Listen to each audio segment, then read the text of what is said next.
아멘. 자, 여러분 반갑습니다. 제가 어제 잠을 잘 때 분명히 안경을 제 머리맡에다 두고 잤는데 일어나니까 저희 막내 엉덩이 밑에 들어가 있는 거예요. 아침 내내 폈는데 너무 어지럽습니다. 옆 사람과 인사하겠습니다. 하나님을 똑바로 보게 하소서. 똑바로 보게 하소서. 여러분, 우리가 오늘 만나는 이제 11장의 내용들은 다음과 같습니다. 가나안에서 남쪽에 있는 나라들은 이제 거의 다 정복을 했거든요. 다 이겼는데 이제 북쪽에 있는 왕들이 그 소식을 들었고 이제 전쟁을 준비하고 있는 내용으로 시작이 됩니다. 근데 북쪽 지역은요, 훨씬 더 큰 나라들, 그리고 무엇보다도 그들은 남쪽 성읍들은 갖고 있지 않았던 말과 병거를 갖고 있는 족속입니다. 그러니까 정말로 현격한 차이가 나는 이제 그런 싸움을 해야 되는 때인데요. 오늘도 본문에 읽다 보니까 핫솔이라는 성읍은 그 가나안 나라 중에서도 이제 머리라 이렇게 표현을 합니다. 실제로 여리고 성이 굉장히 견고하고 그래도 꽤 건강한 성으로 알려져 있었는데 여리고보다도 25배 정도 큰 성이 이제 핫솔의 그 성읍입니다. 그리고 그 안에 있는 사람들의 어떤 군사력, 이런 것들이 얼마나 대단했는지를 오늘 우리가 읽었던 본문 시작에 쭉 나오는데요. 핫솔 왕을 야빈이라고 부르는데요. 이 야빈은 사람 이름을 가리키는 게 아니라 우리가 애굽의 왕 그러면 다 바로거든요. 할아버지도 바로, 아빠도 바로, 아들도 바로입니다. 블레셋 하면 무조건 왕의 이름은 아비멜렉이에요. 그래서 읽다 보면 아니, 이 왕은 옛날에 나왔던 왕인데 왜 또 있지? 이렇게 헷갈릴 정도로 그 나라의 왕의 이름은 딱 정해져 있습니다. 마찬가지로 핫솔이라는 나라의 왕 야빈도 지혜롭다라는 뜻으로 할아버지도 야빈이고 아빠도 야빈이고 아들도 야빈이거든요. 근데 이 핫솔 왕이 북쪽에 있는 모든 나라들에게 이제 경고를 한 거죠. 지금 남쪽에서 대단한 일이 일어났다고 하는데 내버려두면 안 되겠다. 그래서 군사들을 전부 모았다는 거예요. 그래서 오늘 설명을 보니까 긴네롯에서 헤르몬 산까지 이렇게 표현을 하는데요. 지도를 보면 가나안 중간에 긴네롯은 갈릴리 호수를 가리킵니다. 갈릴리 호수 물까지 내려오려면 그 호수 물줄기가 저 거슬러서 올라가서 북쪽의 끝까지 가는데요. 거기가 헐몬산이라고도 부르는 헤르몬산, 만년설이 덮여있는 산이거든요. 거기서부터 물이 흘러내려와서 고이는 갈릴리 호수까지의 지역에 군사들이 다 진을 쳤다는 거예요. 어마어마한 숫자들이 이제 내려와서 오늘 본문 여호수아서 11장 4절을 보면 이렇게 표현합니다. 백성이 많아서 뭐 같대요? 해변에 수많은 모래 같고 말과 병거도 심히 많았으며. 그래서 역사가 요세푸스가 쓴 기록을 보면 최소 보병이 30만 명 이상, 말은 10,000마리 이상, 병거도 2만 대 가까이 되는, 이 싸움이 되지 않는 겁니다. 여러분, 말이 얼마나 빠릅니까? 사람에 비해서. 그게 10,000마리에다가 병거는 오늘날로 치면 뭐 탱크나 장갑차 같은 것이거든요. 그게 2만 대가 있는 거예요. 그러니까 이 싸움은 애초에 안 되는 싸움. 우리가 여리고에서도 그랬지만 이건 뭐 더더욱이나 한두 나라 정도가 아니라 모든 북쪽에 있는 성읍들에 있는 군대들이 다 몰려서 연합했다는 거죠. 그러니까 여러분, 이 기록을 보면요, 믿는 사람들의 전쟁은 우리들도 최선을 다하는 것 같지만 세상도 생명을 걸고 싸웁니다. 왜냐하면 가나안이라는 땅을 취하기 위하여 지금 이스라엘은 전력을 다해야 되고요, 이 북방에 있는 모든 왕들과 군대들도 이번에 지면 가나안을 뺏기고 나가야 되는 거예요. 그러니까 그들도 전력을 다합니다. 여러분, 우리가 믿는 사람으로서의 싸움을 싸울 때 그래도 이번 일은 요 정도면 되겠지 하는 자세들을 가질 때가 많거든요. 근데 우리가 아이성 전투의 실패를 보면서도 봤지만 아이성이 한 12,000명 정도 있으니까 몇 명 정도만 올라가라 했다가 망했거든요. 나중에 하나님께서 다시 주시는 내용은 다 올라가라였어요. 아무리 작은 성도 다 올라가서 싸우라 얘기하시더라는 거죠. 우리가 작은 것 같아도 믿음의 사람들이 믿음으로 사는 싸움을 할 때에는 내가 가진 모든 전력을 다 쏟아부어야만 이길 수 있는, 그래도 정말 어려운 싸움을 우리도 싸우고 세상도 준비하고 있다 하는 것을 우리가 보게 됩니다. 근데 여러분, 알다시피 이 전쟁은 이해가 안 되는 싸움입니다. 사람이 계산을 하거나 전략을 짜거나 할 수 없는, 이해할 수 없는 전쟁이에요. 그래서 여러분, 누가 필요한 거라고 계속 얘기하는 거죠? 우리가 못 가본 길이에요. 닫혀 있는 문들이에요. 그래서 사람 쪽에서 할 수 있는 전쟁이 아니에요. 시작부터도 뭐 이게 계산이 되는 게임이 전혀 아니라는 거죠. 그래서 하나님께 물어야 하는데요. 이 전쟁의 내용은 지금 저들은 가나안 민족들인데 그들은 자기들을 보호할 수 있는 성들을 다 갖추고 있는 나라들이거든요. 그리고 훈련된 사람들이에요. 군사들이에요. 그 안에 용사들이 있어요. 더 중요한 건 오늘날처럼 미사일 쏘는 싸움이 아니기 때문에 칼 들고 화살 쏘고 하는 싸움에서는 지형이 익숙한 쪽이 더 유리합니다. 이 가나안은 그들의 홈그라운드거든요. 그들이 태어나고 자란 지역이에요. 이 전쟁은 그들에게 완벽하게 유리할 뿐만 아니라 이 화력 자체도 그들은 말과 병거가 있는 민족이라는 거죠. 이스라엘은 그냥 노숙자 같은 사람들이고 전쟁을 할 수가 없는 거예요. 여러분, 이게 우리가 세상을 살아갈 때 실제적으로 느끼는 심정입니다. 이게 되나? 이거 안 될 것 같은데? 그래서 여러분, 우리가 믿는다고 하지만 세상에 나갈 때는 자꾸 지레 겁을 먹고 말씀대로 하다가는 망할 것 같다. 성경책은 조용히 바닥에 내려놓고 나가는 거죠. 이걸 들고 나갔다가는 안 될 것 같은 거예요. 그 싸움이 저와 여러분이 싸워야 할 싸움이에요. 여호수아서는요, 믿는 사람들의 이 전쟁을 믿는 싸움이라고 얘기합니다. 끝까지 믿는 싸움, 믿는 대로 끝까지 순종하는 싸움. 그게 여러분, 저와 여러분이 믿음이라는 것을 가지고 이 땅을 살면서 해야 될 싸움이에요. 하나님이 주신 약속과 말씀대로 믿고 계속 나아가는 그 싸움. 그래서 여러분, 여호수아서를 보면 이렇게 11장 6절 7절 이렇게 이 내용이 계속 반복됩니다. 여호와께서 여호수아에게 이르시되 두려워하지 말고 이렇게 해라. 그러면 늘 여호수아 쪽의 대답은 뭐예요? 이에 여호수아가 그렇게 하니라. 여호와께서 여호수아에게 이르시되 이에 여호수아가 그렇게 하니라. 여러분, 이게 믿는 사람이 세상에서 싸울 때 기억해야 될 아주 중요한 포인트입니다.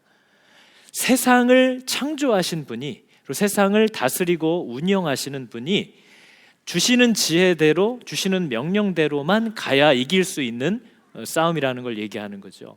여러분, 이게 믿어지시면 정말 그것을 믿는 아멘이 있기를 바랍니다. 여러분, 세상의 지혜는 하나님의 지혜를 이기지 못합니다. 맞나요?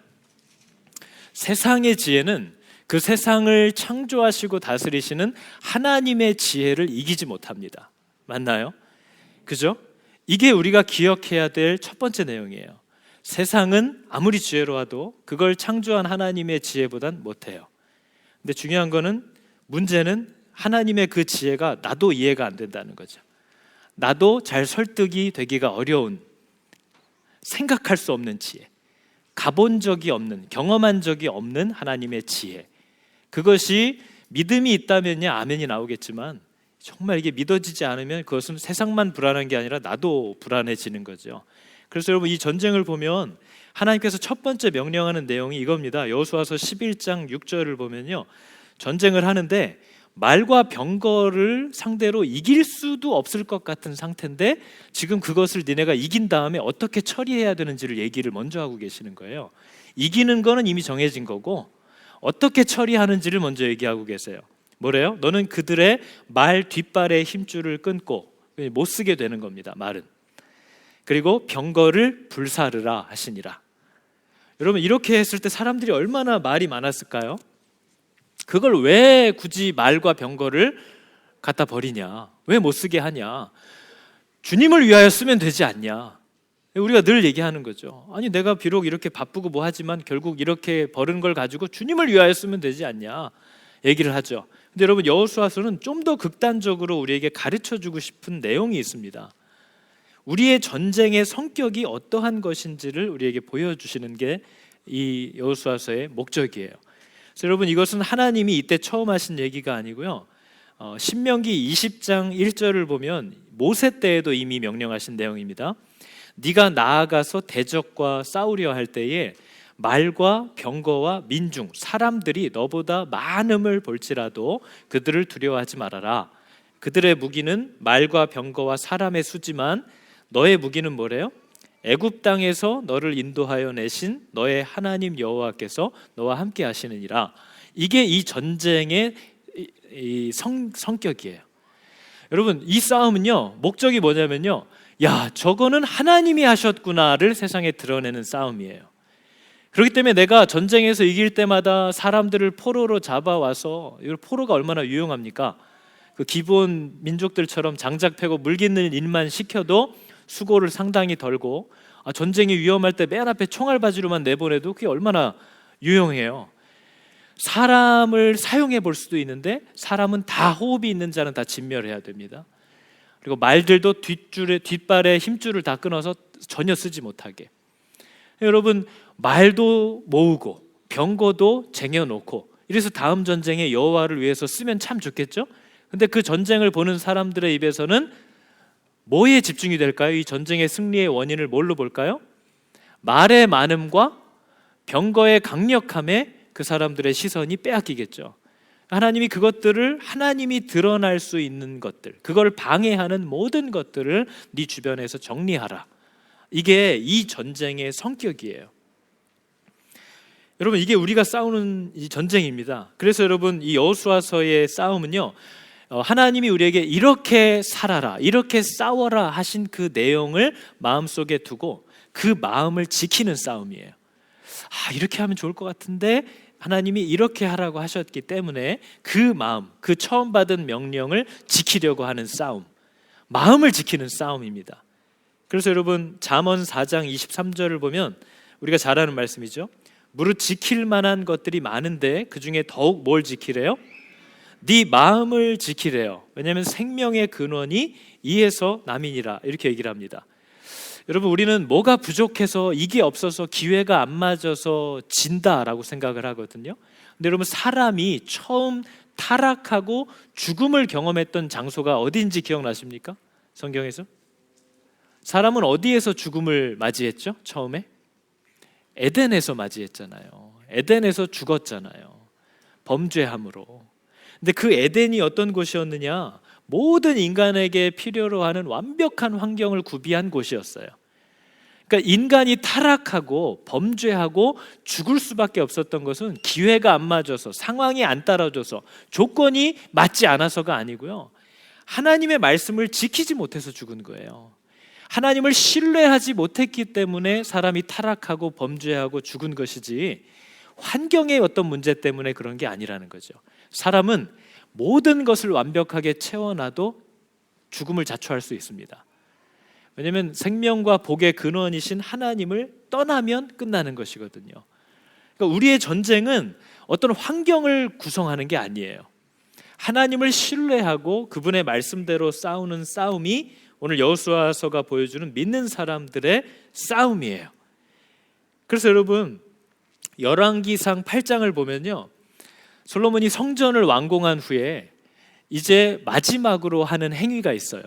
그걸 딱 해야만 이게 성전이 되는 겁니다. 뭘 했을까요? 성전을 완성한 다음에요, 하나님의 법궤를 그 성전의 성소 안으로 딱 모셔 들어오면서 풍악이 울리는 거죠. 이제 이게 하나님의 집이 되었다. 그래서 그게 뭘 의미합니까? 하나님의 말씀이 들어오지 않으면 성전이 아닌 거예요. 하나님의 말씀이 들어와 있지 않은 성전은 성전이 아니에요. 그 말은 여러분, 하나님의 말씀이 그 마음에 심기워 있지 않은 사람은 성도가 아니에요. 하나님의 말씀이 모두가 두려워하여서 순종해야 될 이 말씀으로 중앙에 딱 들어와 있지 않은 교회는 교회가 아닌 거예요. 언제나 교회와 성도는 하나님의 말씀이 그 중심에 들어와 있는 것을 가리키는 단어지, 하나님의 말씀을 제외하고 성도로, 교회로 부를 수 있는 사람은 없다라는 거죠.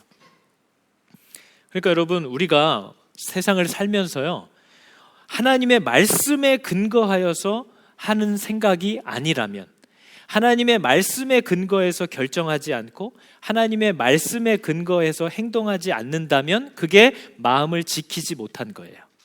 그게 바로 마음을 지키지 않는 거예요.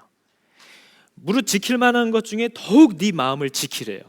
그것은 모든 일을 할 때에 이 결정과 생각과 행위의 근거가 하나님이 그렇게 말씀하셨기 때문이다 하는 게 마음을 지키는 거예요. 그러나 그것과 상관없는 결정과 방향을 잡고 살아가기 시작하면 그게 이 사람은 이미 마음을 빼앗겨 버렸다고 이제 얘기를 하는 거죠. 그래서 여러분, 세상이 우리를 공격하는 공격은 항상 똑같습니다. 하나님을 더 이상 신뢰하지 못하게 만드는 공격을 아마 받으실 거예요. 야, 이거 언제까지 이렇게 해야 되나? 이거 되나 정말? 이제 더 이상 안 될 것 같다. 이렇게 하면 안 될 것 같다. 라고 이제는 더 이상 하나님을 신뢰할 수 없다라는 결론에 만나게끔, 도착하게끔 만드는 공격이 저와 여러분이 평생에 만나야 할 싸움이고 공격이라는 거죠. 그래서 여러분, 그 독일 신학자 중에 마이스터 에크하르트라는 사람이요, 이런 말을 했거든요. 세상이 없어도 인간이 하나님을 알 수 있었다면 세상은 창조되지 않았을 것이다. 그러니까 세상을 창조하신 목적은 뭐라는 거예요? 하나님이 어떤 분이신지를 우리에게 가르쳐 주기 위하여 하나님이 이 모든 것을 만드셨다 하는 거죠. 그래서 여러분, 하나님을 알게 하기 위하여, 하나님께 나아올 수 있게 하기 위하여 이 모든 피조물들이 창조되었고 존재한다 라는 것을 얘기하고 있어요. 여러분, 그런 의미에서 만약에 물질이 여러분으로 하여금 하나님께 나아가지 못하게 만들고 있다면 그게 바로 끊어야 할 말의 힘줄인 거예요. 여러분의 자녀가 나로 하여금 하나님을 더 이해하고 하나님을 더 가까이 하게끔 만드는 역할을 하지 못하고 있다면 그게 바로 버려야 할 것인 거예요. 여러분의 건강이 여러분을 하나님께로 인도하지 못하고 자꾸 밖으로 나가게만 한다면 그게 바로 버려야 할 것인 거예요. 저와 여러분의 친구가 나로 하여금 하나님께 더 나아가지 못하게 만들고 있다면 그게 바로 버려야 할, 불태워야 할 것인 거예요. 내가 만났다고 생각하는 좋은 기회가 나로 하여금 나를 하나님께로 인도하지 못하고 있다면 그게 바로 버려야 할 것이라는 거죠. 내가 자랑스러워하는 지식이 나로 하여금 하나님께 순종하지 못하게 만들고 있다면 그게 바로 불태워야 할 내용인 거예요. 그래서 여러분, 나로 하여금 하나님과 계속 멀어지게 만드는 모든 것은 절대로 복이라는 단어를 거기다 갖다 붙이시면 안 돼요. 내가 하나님께 나아갈 수 없도록 만드는 무언가를 절대로 복이라고 불러서는 안 된다는 거죠. 그렇죠? 그게 저와 여러분 믿는 사람들이 꼭 가져야 할 내용이에요. 그래서 여러분, 하나님께 순종하는 것이 모든 믿는 자들, 교회의 가장 큰 능력이라는 것을 성경은 늘 얘기합니다. 하나님께 순종하는 게 가장 큰 능력이래요. 지혜래요.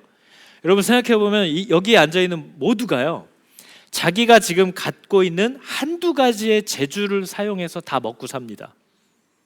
다 그래요. 다 자기가 갖고 있는 몇 가지, 한두 가지의 재주를 사용해서 다 먹고 살아요. 근데 성경은 그 어떤 것보다 사람이 배워야 할 재주가 있는데 하나님의 말씀에 순종하는 재주라는 것을 얘기합니다.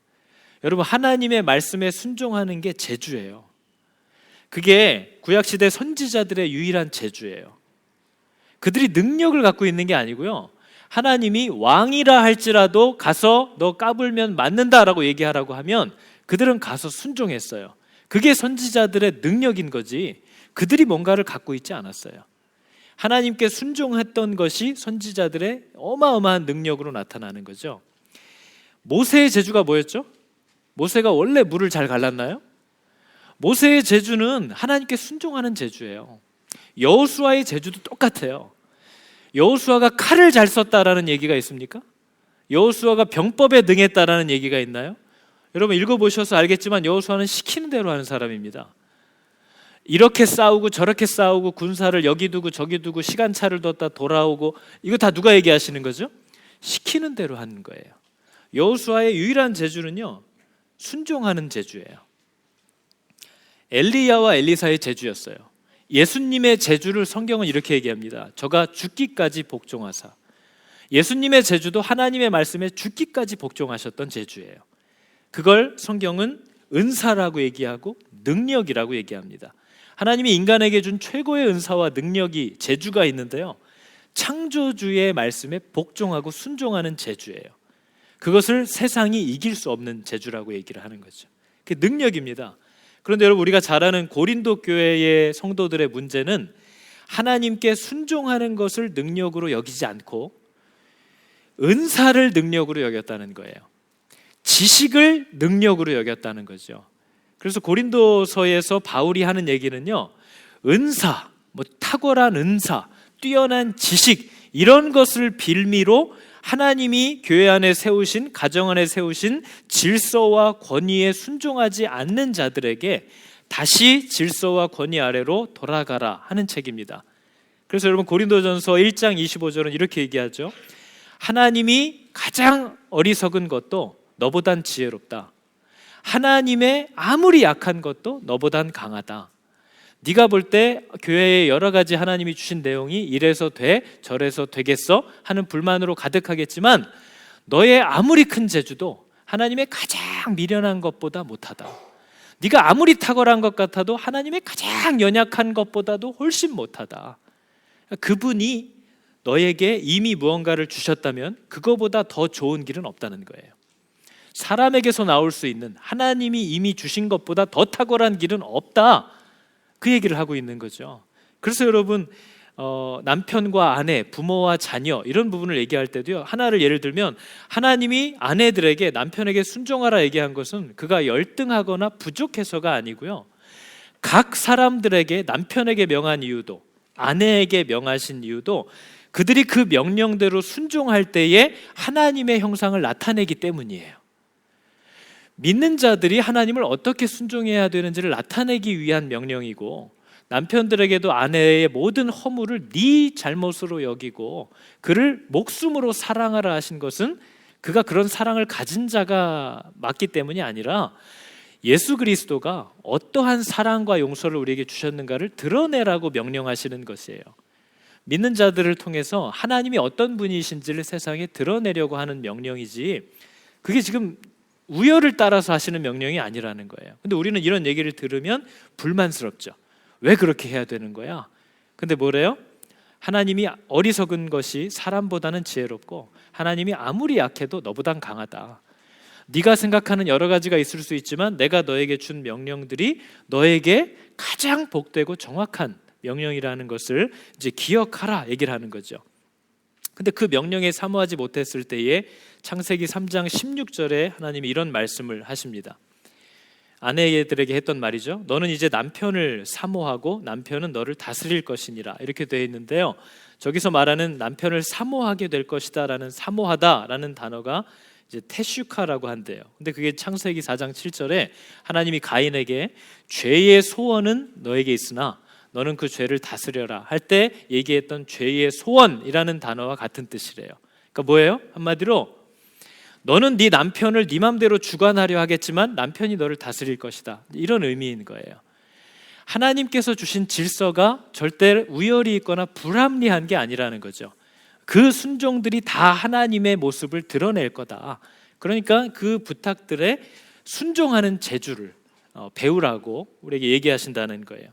그러니까 여러분, 우리가 살아가면서 하나님이 가정에, 교회에, 세상에서 성도들에게 주신 하나님이 주신 그 질서의 선, 그런 것들을 은사, 지식, 자랑 이런 것 때문에 밟게 되는 일이 없기를 여러분 축복합니다.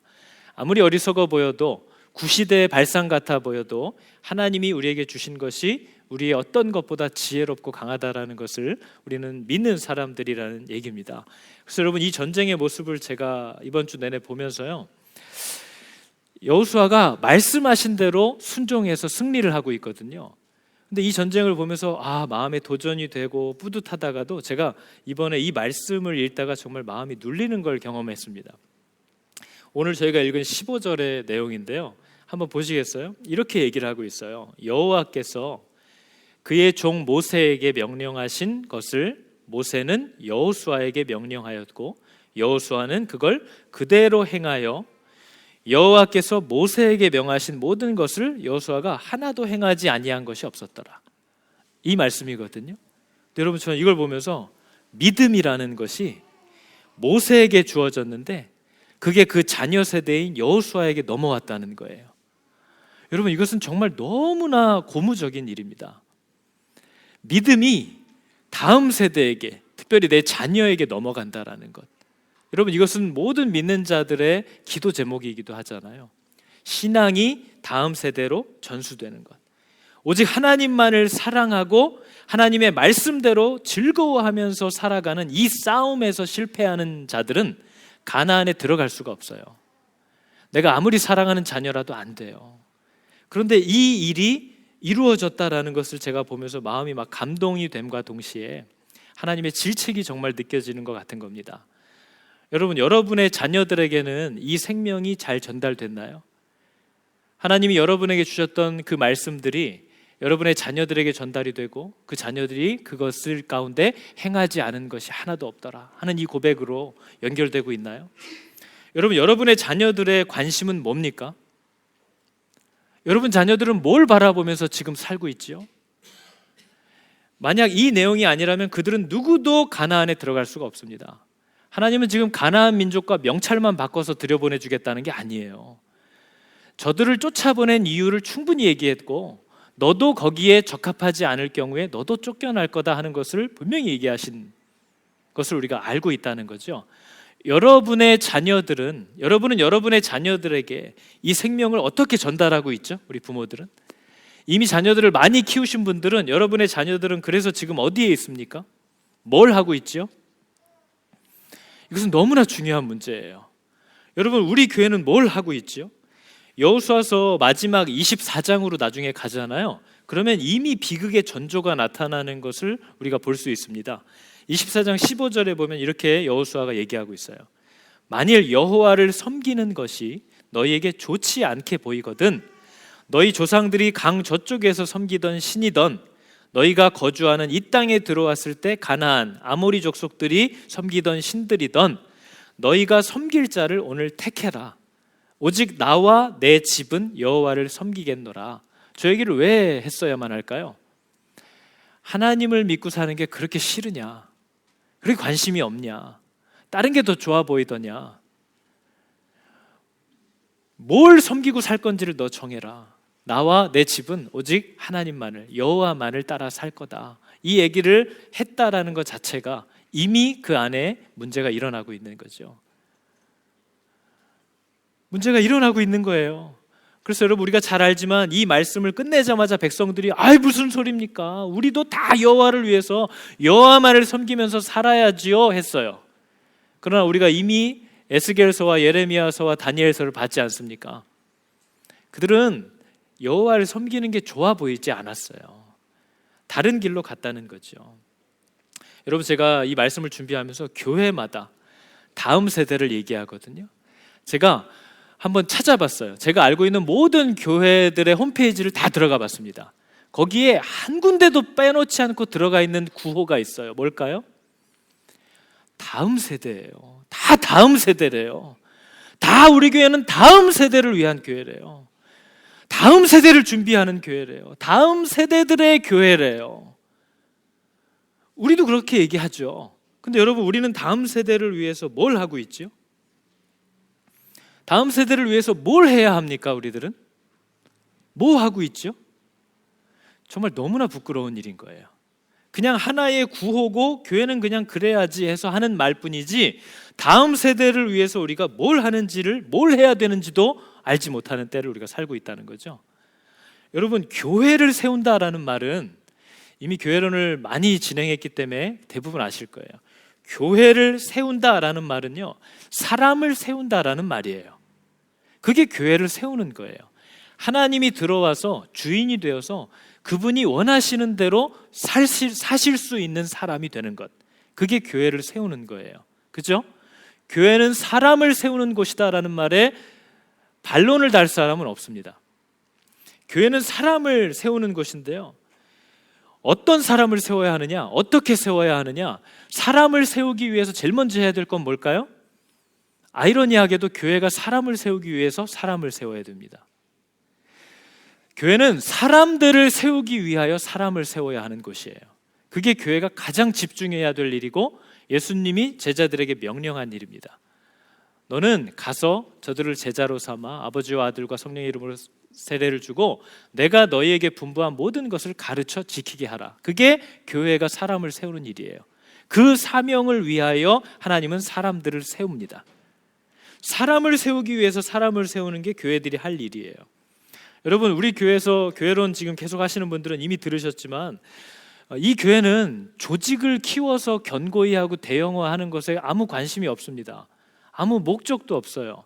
그렇게 하지 않을 거거든요. 사람들을 세우고 그 사람이 그 가정을 세워갈 수 있도록, 그 가정에 맡기신 자녀들의 교사들이 장로들이 될 수 있도록, 세상에서 빛과 소금으로 살 수 있도록 하는 일에 모든 에너지를 쓸 거예요. 만약에 그거 아닌 엉뚱한 것에 또 교회가 그동안에 일반 교회들이 해왔던 사고 쳤던 내용들처럼 또 누가 크냐를 가지고 다투면 제일 먼저 나갈 사람 중에 하나는 접니다. 제가 이번에 창립 예배 때 느꼈던 게 그거였어요. 아, 우리는 은연중에 이렇게 생각하고 있구나. 목사님 7주년을 축하드립니다. 제가 마치 그 개업한 사장님 같은 느낌을, 아유 그동안 고생 많으셨는데 그냥 이렇게 사람도 많아지고 고생하셨다고 축하하면 돼요. 이게 제 무슨 사업장입니까? 교회의 머리가 우리가 누구라고 얘기하죠? 예수 그리스도죠. 그분이 저도 여기로 부르신 거예요. 저도 하늘그림교회를 다니는 성도입니다. 저도 하나님이 저에게 맡기신 역할을 따라서 여기에 와서 섬기는 사람이지 제가 여기에 머리는 아니에요. 여기에 머리가 누구신가를 알게끔 하는 일을 하는 사람이겠죠. 그러나 제가 머리는 아니겠죠. 말씀으로 사람들이 하나님 앞에 함께 나아갈 수 있도록 하는 각자의 부르심을 따라 우리가 섬기는 거예요. 그래서 여러분, 우리 교회가 그동안 해왔던 교회의 모습을 따라갈 거면 굳이 개척될 필요도 없었어요. 사람들을 세우는 일들을 할 거예요. 여러분, 디도서 1장 5절을 보면요, 이렇게 되어 있습니다.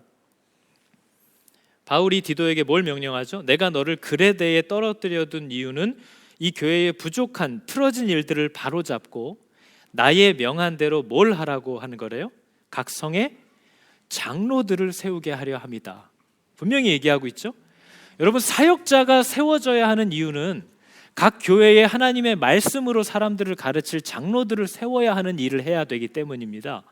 바울이 다음 사도행전 14장 23절에 이렇게 얘기합니다. 각 교회에서 장로들을 택하여 라고 되어 있는데, 다른 번역은 장로들을 임명하고 금식 기도하며 저희를 믿음 바 주께 부탁하고. 바울이 왜 이런 일을 하죠? 바울은 떠나야 되거든요. 바울이 그 교회에서 계속 가르치고 잘못된 것을 수정해 줄 수가 없어요. 그래서 장로들을 세웠대요.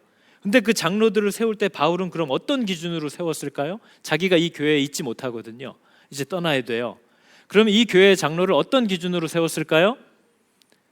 집사님 부탁합니다. 제가 없을 동안 돈 많이 버시니까 매주 애찬 좀 부탁드립니다. 이거 부탁하고 떠났을까요? 바울이? 돈 많은 사람 세웠을까요? 친화력이 좋은 사람들 세웠을까요?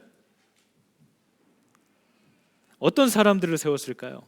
하나님의 말씀으로 저들을 먹일 수 있는 사람들을 그 가운데 눈여겨보고 있다가 그들을 임명하고 간 겁니다. 그게 장로의 일이에요, 여러분. 그 일을 하는 사람들이 사역자들입니다. 여러분, 지금 사역자들이 없다라는 걸 아셔야 돼요. 제가 얼마 전에도 일부 목사님들하고 여기 이제 유일한 신학교 중에 하나인 레이드로우 전 바이블 컬리지, 없어요, 사람이. 한국인은 2명 있는데 신학을 할지 안 할지, 목회를 할지 안 할지 몰라요. 계속 없어요. 그죠? 교회가 힘써야 될 일은요, 사람들을 세우기 위해서 사람을 세워야 돼요. 교회는 사역자들을 세워주는 겁니다. 교회는 우리들 가운데 하나님의 부름을 받아서 사역자로 나오는 청년들을 케어하고 그들을 지원해야 돼요. 그들을 노무자로 쓰라고 부르는 게 아닙니다. 왜요? 그 사역자들이 장로와 교사들을 세우는 사람들이거든요. 그래서 교회가 그 일을 감당하지 못하는 것은 범죄하는 겁니다. 미래를 전혀 준비하지 않는 거죠. 다음 세대를 예비하지 않는 겁니다. 그래서 교회는 사역자들이 그 일에 전념할 수 있는 모든 지원을 아끼지 않는 겁니다. 그들의 부유함을 누리게 하라는 게 아니에요. 그들이 그 일에 전념할 수 있도록 교회가 마음을 하나로 모으라는 거죠. 그러면 사역자들은 장로들과 교사들을 계속해서 세울 겁니다. 대단한 사람이 필요한 게 아니고요, 늘 이 목사에게 주신, 그 교회에 주신 하나님의 마음을 함께 동감하고 이 사람과 함께 말씀 앞에 나아가서 그날 주시는 하나님의 말씀을 가지고 함께 기도하고 배워갈 마음을 가진 자들이면 충분히 장로가 될 자격이 있습니다. 저는 제가 꿈꾸는 건 그런 것 중에 하나예요. 성경 66권이면 각 권마다 담당 장로님들이 하나씩 있어도 너무 좋을 것 같아요. 그분은 그것만 하셔도 돼요. 이분은 야고보서만 하실 수 있어도 돼요. 저분은 새가족 교육만 하시는 장로님이어도 돼요. 그걸로 그분은 섬기시면 돼요. 목사와 장로와 교사들은 오직 예배와 양육만 신경 쓰시면 돼요. 다른 어떤 것도 신경 안 쓰셔도 돼요. 뭐 결정 안 해도 돼요. 정치 안 해도 돼요. 오직 목사와 장로와 교사가 그 사람들을 세우는, 말씀으로 가르쳐 세우는 일에만 집중할 때에 필요한 모든 전반적인 사항을 언제든지 마음을 다하여 달려나와 섬겨줄 수 있는 충성된 분들을 집사님들로 세울 거예요. 그 일들은 그분들이 다 알아서 하실 거예요. 목사와 장로가 거기에 끼어들 이유는 없는 거죠. 이 일이 이제 우리가 교회 안에서 해야 될 일이에요. 그래서 여러분, 교회의 시간과 물질과 모든 방향은 이렇게 사람을 세우는 일에 초점이 되어야 됩니다. 교회가 말씀을 먹일 사람이 없고 양육 하나 제대로 맡아서 할 준비가 된 사람도 나타나지 않고, 교사를 아무리 광고해도 교사도 나타나지 않고, 심지어는 사람이 없어서 믿음도 없는, 이제 막 교회 나온 청년들을 구슬러서 지금 저 밑에서 애들을 보게 하고 있는 이 교회가 다음 세대라는 말을 입에 담으면 안 된다는 거죠.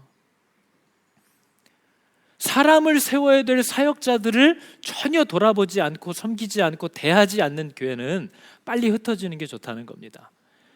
그들을 통해서 장로들이 서야 되고요. 물론 장로는 성경이 말하는 장로를 얘기하는 거지, 우리가 일반적으로 보는 잘못된 장로들의 모습을 얘기하는 건 아닙니다.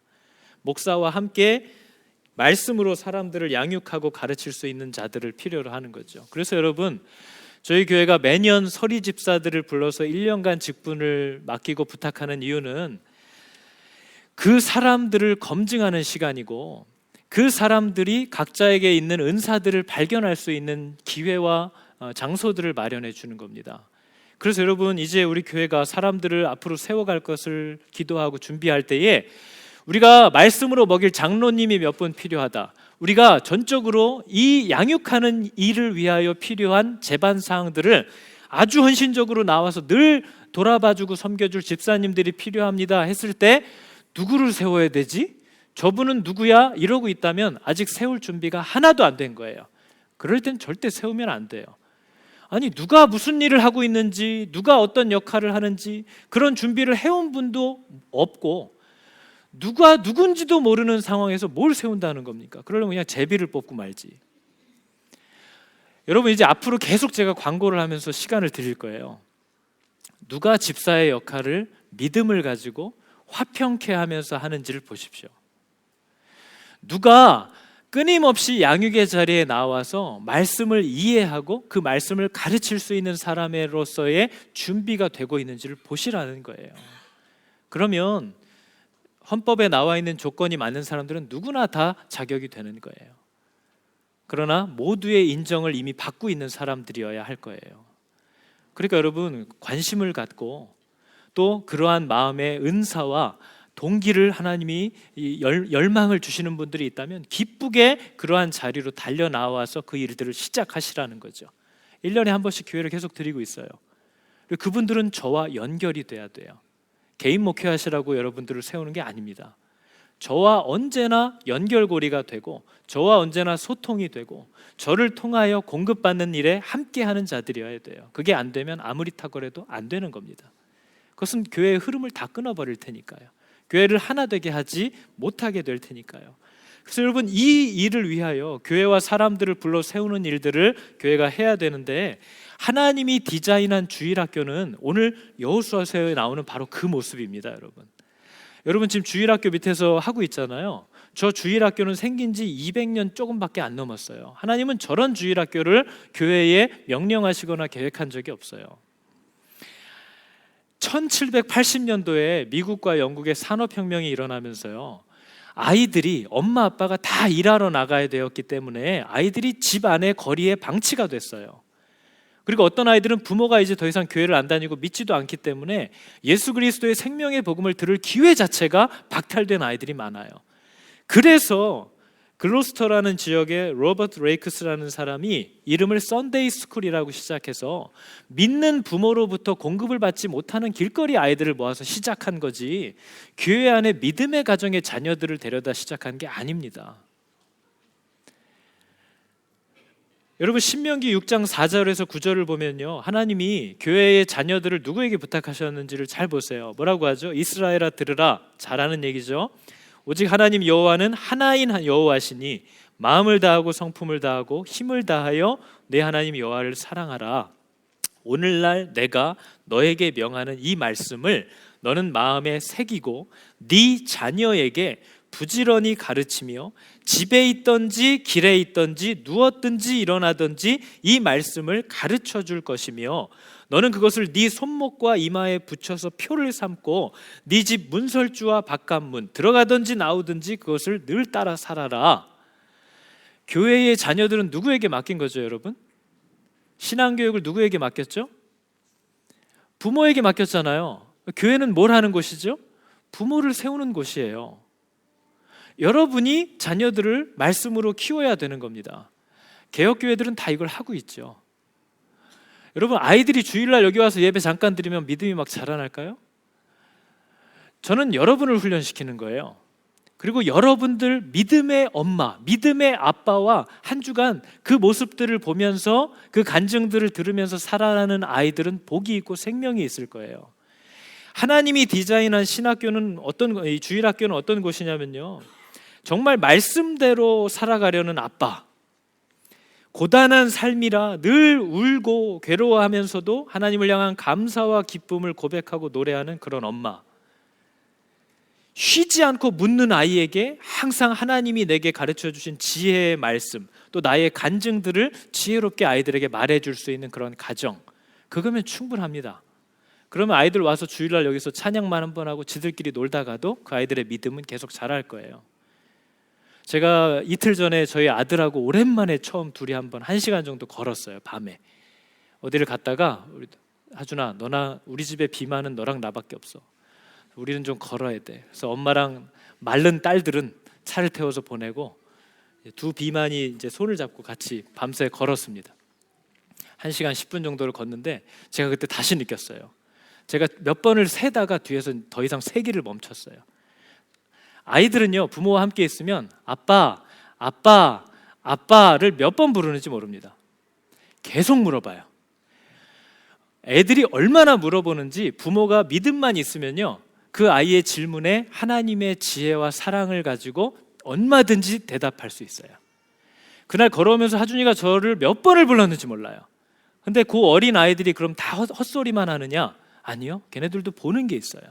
생각이 있어요. 하준이가 어제도 양복마이를 딱 입더니 저를 흉내냅니다. 굉장히 기분 나쁘긴 했어요. 내 말을 들어라 막 그러는 거예요. 하준아, 목사가 그런 사람이야? 아니, 아빠 말할 때 들어야 된다며. 내 말을 들어라 그러면서 집을 돌아다녀. 얘는 뭔가 보고 있잖아요. 집에서는 늘 그 추리닝 입고 막 아빠인데 교회만 오면 여기 이렇게 서 있으니까 애들은 이상한 거예요. 정체가 뭔지. 아이들은 물어보잖아요. 아빠 왜 목사를 해? 왜 이걸 하게 됐어? 그럴 때 부모가 정말 믿음이 있는 부모여야죠. 어쩌다 보니 이렇게 됐어. 그럼 이제 안 되는 거죠. 정말 믿음이 있는 부모가 그 기회들을 잡아서 아이에게 내가 만난 하나님, 지혜를 따라 정말 간단하게 그 아이의 수준에 맞게 대화를 시작하면요, 그 가정은 정말 복될 거예요. 아이들은 쫓아와서 물어요. 만약에 부모가 그 하나님이 처음 주신 관계를 잘 살려왔다면 가정처럼 완벽한 주일학교는 없어요. 그게 하나님이 우리들에게 명하신 거예요. 여러분, 성경이 보여주는 교회 학교가 어디냐면요, 여러분, 여호수아와 갈렙이 다닌 주일학교가 어디게요? 여호수아와 갈렙이 어디서 주일학교를 보냈죠? 홍해에서 봤잖아요. 광야를 지났잖아요. 이길 수 없는 적들이랑 여러 치룬 전쟁들, 그 전쟁터가 여호수아와 갈렙의 주일학교예요. 여호수아가 이끈 광야 2세대의 주일학교는 어디였죠? 요단강 바닥을 밟으면서 건넜던 거기. 소리를 쳐서 무너뜨렸던 여리고성. 거기가 주일학교예요. 우리 자녀들은 믿음으로 사는 부모와 함께 부대끼면서 정말 물질적으로 얘야 너무 어려워서 이사를 여러 번 다니게 된다. 그러나 내가 섬기는 하나님, 그곳이 그 아이의 주일학교예요. 그 일을 다 안 하고 있다는 거죠. 오늘날 목사와 장로가 부르심을 따라 그 역할, 말씀으로 먹이고 가르치는 일을 안 하듯이 부모들도 맡긴 자녀들을 키우지 않고 그냥 크리스찬 베이스 학교를 보내야지, 아니면 어떤 교회가 주일학교가 잘 돼 있나 이것만 찾아서 떠넘기려고 하지 자기들이 그걸 회복하려는 일을 하지 않는다는 거죠. 얼마나 오래 걸릴지 모르지만 저는 이 청년들, 젊은 부부들이 그 아이를 자신이 직접 키울 수 있는 교사들로 세워질 수 있는 게 우리 교회의 목적이 되어야 한다는 생각을 갖고 있어요. 그래서 지금도 교사가 없다고 자꾸 그러는데 결혼을 앞둔 청년들 그리고 이미 아이를 두고 있는 부모들 주일학교 교사해서 훈련을 받으세요. 지금 내년은요 정말 앞으로 장로로 이 교회에서 말씀을 사람들을 먹이고 말씀으로 가르치기를 열망하는 사람들은 저와 계속 같이 하시지 않으면 세워질 일은 없을 겁니다. 말씀을 가르칠 수 있는 분으로 준비돼야 돼요. 혹은 말씀을 가르치는 은사는 좀 약할 수 있어요. 그러면 그분은 하나님의 말씀 앞에 늘 서서 어떤 것이 하나님의 뜻인지를 늘 분별하고 들으려는 사람이면 충분합니다. 그게 없으면 안 돼요. 교사들을 최대한 계속해서 교육을 하면서 도와줄 거예요. 그게 다음 세대를 위한 투자예요. 그리고 사역자들이 저렇게 비자도 없이 뭣도 없이 살다가 살 길을 찾아서 여기저기 떠나게끔 만드는 그런 범죄를 교회가 하면 안 됩니다. 그들이 그 일에 전념할 수 있도록 교회는 마땅한 대우를 해야 돼요. 그게 안 되면 그냥 그 교회는 문을 닫는 게 좋습니다. 다음 세대 얘기하지 말고 그것들이 정립이 되어 가야 한다는 거죠. 그래서 여러분 우리가 자녀를 세우는 모습을 이렇게 볼 때에 야 여호수아와 갈렙은 그 전쟁통에 부모 손잡고 떠돌아다니는 그 험난한 가운데가 바로 주일학교였구나. 여호수아가 부모들이 시켜서 그 정탐꾼 중에 하나가 되어가지고 남의 땅에 몰래 들어가서 이렇게 해집고 다니던 그때가 바로 주일학교 철로역전 코스 같은 거죠. 갔다 와서 이렇게 보니까 대단한데 야 저들은 우리의 밥이다. 옆에 또 갈렙 친구가 얘기하잖아요. 여기서 또 이 믿음이 자라가기 시작하는 거죠. 그래서 여러분 기브온 사람들 우리가 지난주 월요일 화요일 날 봤던 기브온 사람들이요 성경 여호수아서 10장 2절을 보니까 기브온 사람들이 원래 이런 사람들이래요. 그 항복했던 사람들. 기브온은 왕도와 같은 큰 성읍이래요. 그리고 아이보다 크고 거기 있는 사람들은 다 용사들이래요. 다 힘있고 능력 있는 사람들인데 그들이 여호와의 이름을 듣고 마음이 녹아서 아주 비굴한 방법을 쓰면서까지 목숨을 부지하고 살려고 두 손 들고 나왔던 사람들이거든요. 그래서 이 소식을 들은 가나안의 왕들이 다 놀랐다고 얘기를 하잖아요. 어떻게 그런 강력한 민족이 자존심 상하게 우리는 살려달라고 이러고 항복을 했을까? 여호수아서 9장 25절을 보니까 그들이 나와서 한 말은 정말 신앙 고백입니다. 보소서 이제 우리가 당신의 손에 있으니 당신의 의향에 좋고 옳은 대로 우리에게 행하소서. 이게 그리스도를 믿을 때 우리가 해야 될 고백이에요. 이제 내가 주님 손에 있습니다. 하나님 보시기에 옳고 좋은 대로 나를 쓰십시오. 우리의 자녀들이 기브온 민족같이 자기가 강하고 대단하다고 착각하면서 살다가 하나님 앞에 저 고백을 하게 되는 것이 우리가 바라는 믿음입니다. 저것을 하나님이 가능하게 해주신다는 거죠. 근데 기브온 민족들이 어떻게 저게 가능했을까요? 소문을 들었다는 거예요. 기브온 민족도 이미 정탐꾼을 보내서 쭉 보고 있었어요. 야, 저들은 정말 하나님이 함께 하시네. 저 불안한 가운데도 하나님께 순종하네. 조금 하나님 앞에 불순종했다가 엄청나게 두드려 맞네. 기브온 민족이 두 손 들고 왔더니 하나님이 오케이 너희들도 그럼 내가 지켜줄게 하더니 그때 하나님이 지켜주시는 방법을 보니까 뭐예요? 이스라엘 사람들의 손에 죽은 사람보다 우박에 맞아 죽은 사람이 더 많대요. 하나님이 지켜주신다는 거예요. 이스라엘 사람들이 죽인 사람이 훨씬 많고 우박에는 2명 정도 죽었더라. 그러면 하나님이 지켜주셨다는 생각이 들까요? 안 들겠죠. 기브온 민족이 두 손을 들고 나왔더니 이제는 보기 시작하는 거예요. 경험하기 시작하는 거예요. 이것이 교회 안에서 돼야 됩니다. 그래서 여러분 한국은 특성상 나이가 30이 넘어도 어른들이 있으면 애처럼 굴어요. 근데 다음 세대를 세우려면 저들이 일을 하게끔 도와줘야 돼요. 시행착오를 겪게끔 해줘야 돼요. 어른들이 본을 보여줘야 돼요. 이걸 같이 지금부터 해나가야지 야 우리가 해봤으니까 니네는 쉬어 하면 이제 저들은 다 잊어버릴 거죠. 저들과 함께 일들을 시작해서 그 전쟁의 가운데 저들을 두고 보게 해야 됩니다. 저들이 정탐하게 해야 되는 거죠. 여러분 이 싸움이 믿음을 지키는 싸움, 마음을 지키는 싸움이에요. 주님만을 의지하는 싸움이 되어야 한다고 성경 우리에게 계속 얘기합니다. 그래서 여러분 주어진 내 삶이 작게만 보여도 선하신 주님이 나를 이끄시는 것을 보네. 중심을 보고 계시는 주님만을 따르네. 날 택하신 주만 의지해. 이 찬양이거든요. 이게 여호수아가 싸운 싸움이에요.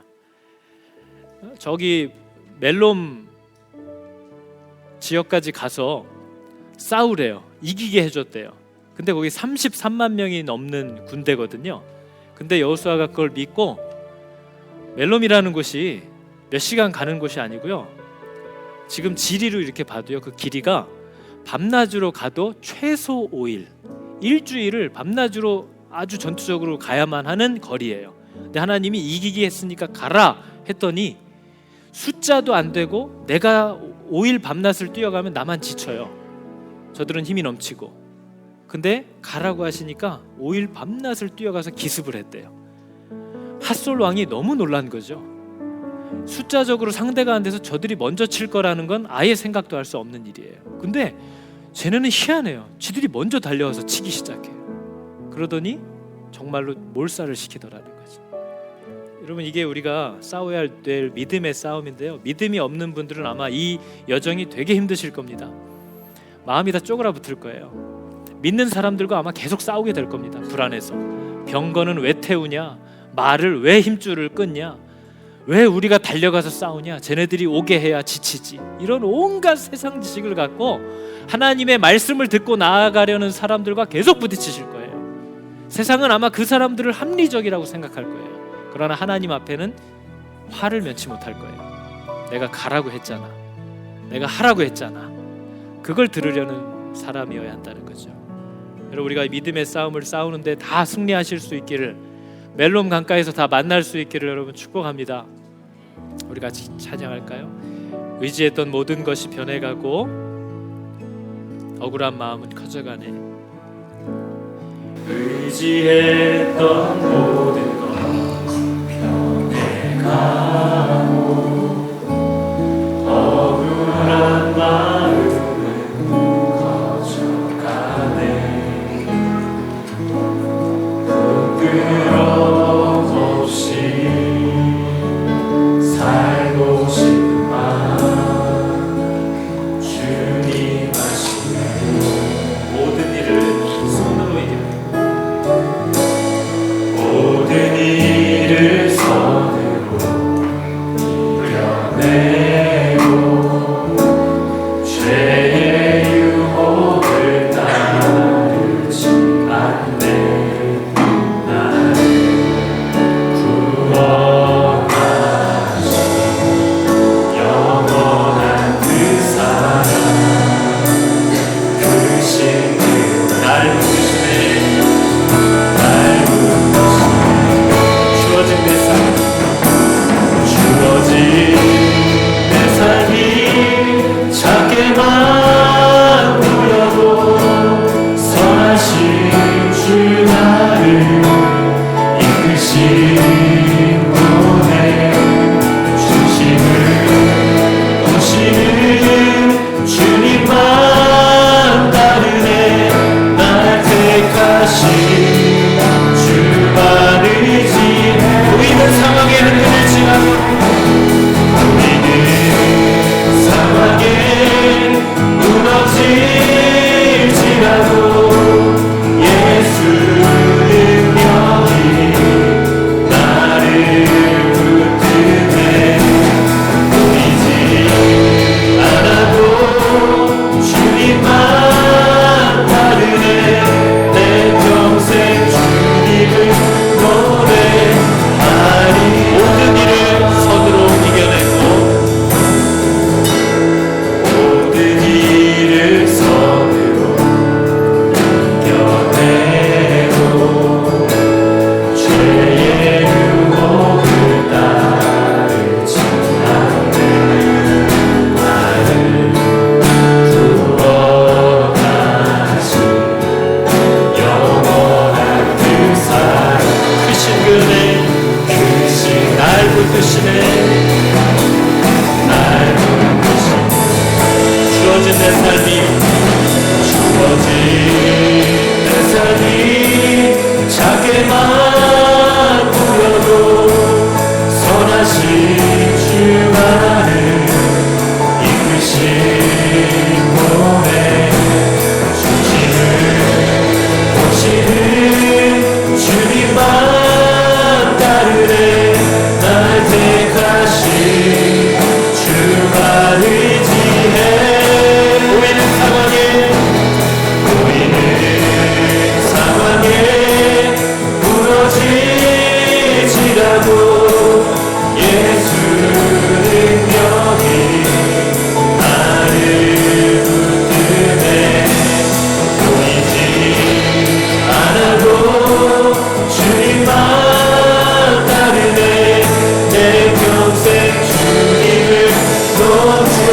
삶이 작게만 보여도,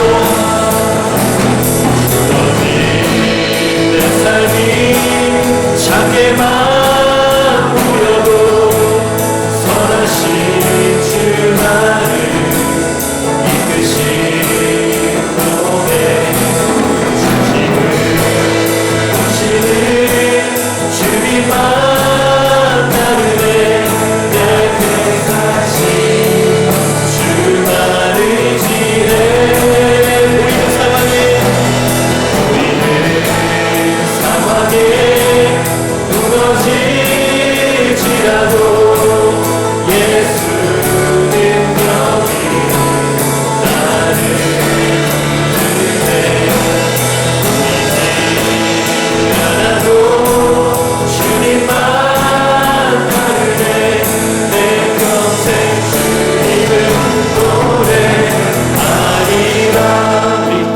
기도할 때 하나님, 내가 믿음으로 싸우지를 않습니다. 내가 하나님이 명하신 것을 따라서 가정을 세워가지도 않고 있고 교회를 세워가지도 않고 있고 내 삶을 규모 있게 정돈하지도 않고 그냥 가나안 족속과 하나도 다를 바 없이 삽니다. 하나님, 내가 하나님 앞에 세워지기를 열망합니다. 내가 세워지기를 원하고 내 가정을 세우기를 원하고 나의 자녀들을 세울 수 있기를 원합니다. 교회를 위한, 또 하나님이 부탁하신 그 자리들과 세상을 위한 하나님의 사람으로 세워질 수 있도록 하나님 날 도와주십시오. 우리 교회가 그 일에 전념하는, 하나님이 말씀하신 대로 이 믿음의 선한 싸움을 싸우는 교회가 되게 하여 주십시오. 우리 같이 기도하겠습니다. 하나님, 주님 말씀하신 대로 나아가려고 할 때에 하나님께서 지혜를 주시고 하나님께서 돕는 손길과 은혜를 보내주시고 하나님 또한 추수할 것이 계속 많아지는데 하나님 일꾼을 보내어 주시옵소서. 하나님, 우리 가운데 선한 마음을 창조하시고 정말 하나님의 말씀 앞으로 달려나오는 믿음의 사람들이요, 겸손한 사람들이요, 화평한 사람들이요, 종으로 섬기기를 원하는 사람들이요, 하나님 앞에 자기 자신을 온전히 내어드린 하나님의 사람들이 아버지 정말 사랑의 마음으로 달려나와 하나님 앞에 함께 세워져 갈 때에 하나님, 우리 교회 안에 많은 믿음의 장로들과 많은 믿음의 교사들과 또한 믿음의 집사님들이 많이 세워질 수 있도록 하나님 은혜를 더하여 주시옵소서. 하나님, 정말 바라기를 교회가 정말 말씀을 먹일 수 있는 일꾼들이 풍성한 교회가 되기를 원합니다.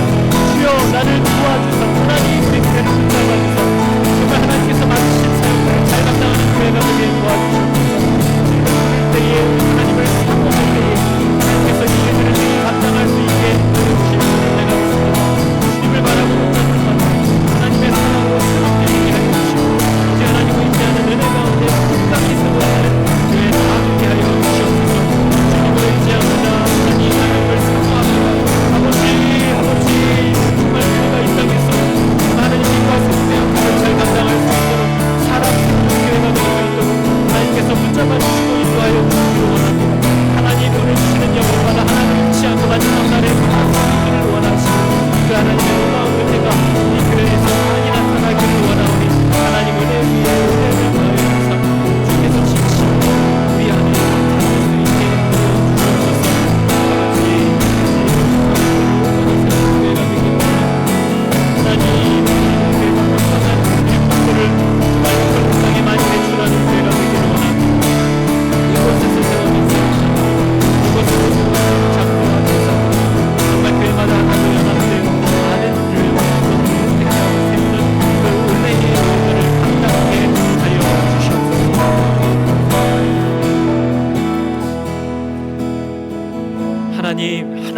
하나님의 사람들을 세우라고 우리들을 부르시고 또 이 교회로 세워주셨는데 엉뚱한 것들의 마음을 빼앗기지 않도록 하나님, 우리의 마음을 날카롭고 예리하게 다듬어 주시옵소서. 하나님, 바라옵기는 우리 교회가 이 오클랜드 땅에 다음 세대를 위하여 필요한 귀한 믿음의 사역자들을 세우는 교회가 되기를 원합니다. 보내도 주시고 우리 가운데 불러도 주셔서 정말 말씀으로 사람들을 품고 가르치는 이 일에 자신과 가정을 온전히 헌신하며 나오는 복된 사역자들이 아버지 많게 또 준비되게 하여 주시옵소서. 교회가 그 일을 잘 감당할 수 있는 모든 필요와 무엇보다 마음을 허락하여 주사 믿음으로 이 일들을 행하는 교회가 되게 하여 주시고 또 아버지 귀한 사역자들을 통하여 바라옵기는 우리 교회에서 정말 훌륭한 믿음의 장로님들과 교사들이 많이 세워지기를 원합니다. 말씀으로 능히 다른 사람들을 먹이고 세워줄 수 있는 그런 장로님들, 그런 교사들이 많이 세워질 수 있어서 이 오클랜드 땅의 많은 교회들에도 도움이 되고 사람 세우는 일에 함께 일할 수 있는 믿음의 동역자들로 세워질 수 있도록 하나님 은혜를 더하여 주시옵소서. 이 일들을 위하여 가진 것을 가지고 또 마음으로 기도하며 헌신적으로 돕는 충성된 집사님들을 또한 많이 허락하여 주사 이 두 직분이 연합하여 너무나도 아름답게 힘있게 사람들을 세우는 일을 하는 아름다운 소문이 우리 자녀들에게 잘 들어갈 수 있도록 그들이 그것을 통하여 은혜를 받고 하나님을 사랑하게 되고 두려워하게 되는 복된 생명이 많이 나타나는 복된 교회가 하나님 되게 하여 주시옵소서. 감사합니다. 믿음으로 싸우는 자들 되게 하여 주시기를 원합니다. 예수 그리스도의 이름으로 기도드렸습니다. 아멘.